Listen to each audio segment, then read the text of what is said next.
भाई दूज क्यों मनाया जाता है? यम द्वितीया भाई दूज की पौराणिक कथा, पूजा विधि व महत्व। सनातन धर्म में कई प्रकार के त्योहार मुख्य रूप से मनाए जाते हैं। यम द्वितीया का पर्व कार्तिक शुक्ल पक्ष द्वितीया अर्थात कार्तिक महीने के उजाले पाख के दूसरे दिन मनाया जाता है। इस दिन प्रातःकाल चंद्र दर्शन की परंपरा है और जिसके लिए भी संभव होता है वो यमुना नदी के जल में स्नान करते हैं। स्नानादि से निवृत्त होकर दोपहर में बहन के घर जाकर वस्त्र और द्रव्य आदि द्वारा बहन का सम्मान किया जाता है और वहीं भोजन किया जाता है। मान्यता है कि ऐसा करने से कल्याण या समृद्धि प्राप्त होती है। जो पुरुष यमद्वितीया को बहन के हाथ का भोजन करता है उसे धन, आयुष्य, धर्म, अर्थ और अपरिमित सुख की प्राप्ति होती है। यम द्वितीया के दिन सायंकाल घर में बत्ती जलाने से पूर्व घर के बाहर 4 बत्तियों से युक्त दीपक जलाकर दीप दान करने का नियम भी है। यम द्वितीय या भाई दूज से संबंधित 2 कथाएं प्रचलित है, जिसमें से एक पौराणिक कथा और दूसरी लोक कथा है। पौराणिक कथा के अनुसार सूर्य भगवान की स्त्री का नाम संज्ञा देवी था।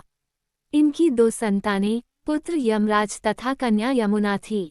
संज्ञा देवी पति सूर्य की उद्दीप्त किरणों को न सह सकने के कारण उत्तरी ध्रुव प्रदेश में छाया बनकर रहने लगी। उसी छाया से ताप्ती नदी तथा शनीचा का जन्म हुआ। इधर छाया का यम तथा यमुना से विमाता सा व्यवहार होने लगा।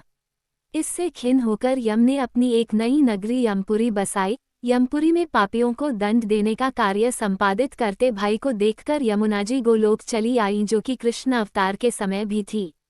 यमुना अपने भाई यमराज से बड़ा स्नेह करती थी। वो उससे बराबर निवेदन करती कि वो उसके घर आकर भोजन करें, लेकिन यमराज अपने काम में व्यस्त रहने के कारण यमुना की बात को टाल जाते था। बहुत समय व्यतीत हो जाने पर एक दिन सहसा यम को अपनी बहन की याद आई।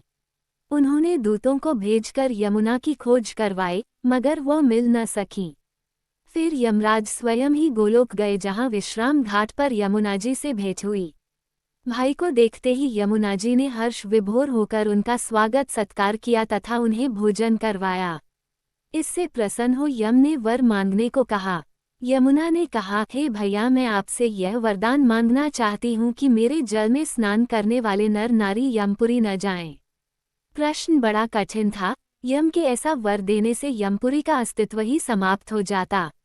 भाई को असमंजस में देखकर यमुना बोली, आप चिंता न करें, मुझे यह वरदान दे कि जो लोग आज के दिन बहन के यहाँ भोजन करके इस मथुरा नगरी स्थित विश्राम घाट पर स्नान करे वे तुम्हारे लोक को न जाएं। इसे यमराज ने स्वीकार कर लिया।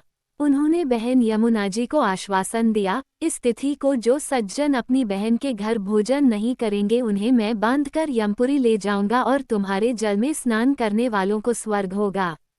तभी से ये त्योहार मनाया जाता है।